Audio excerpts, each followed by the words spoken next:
Queen Hatshepsut was one of the most famous queens who ruled Egypt, and the most powerful one.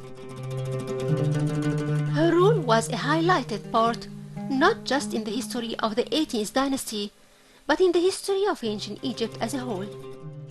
She is the daughter of King Thutmose I and Queen Iahmes, and the legitimate inheritant of the throne, for there were no male inheritants. But she had a step-brother from her father, who is Thutmose II. He was the son of a secondary wife called Mut-Nefret, and he had no choice but marrying Hatshepsut to sit on the throne. During the time of the reign of King Thutmose II, Queen Hatshepsut held the titles of Daughter of the King and Sister of the King, Wife of the God King, and the Great Queen, which means that she was just a wife of the king, like any other queen. King Thutmose II had a daughter from Queen Hatshepsut, who is Neferu-Ra, and a son from another wife called Isa, and his name was Thutmose III. During his lifetime, he wanted to grant his son the right to the throne.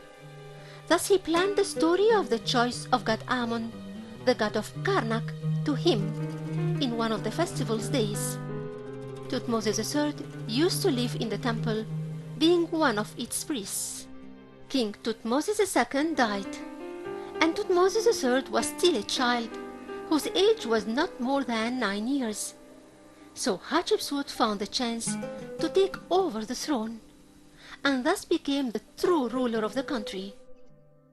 The circumstances in the beginning may have forced her to take him as a co-regent in ruling.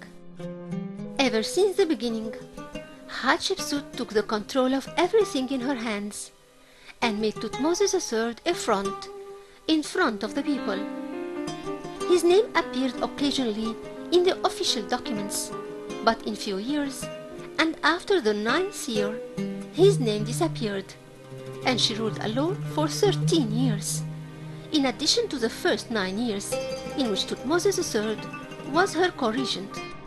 Queen Hatshepsut appeared in the scenes as a queen of Upper and Lower Egypt, dressed as a man, to prove that she was ruling just like any king.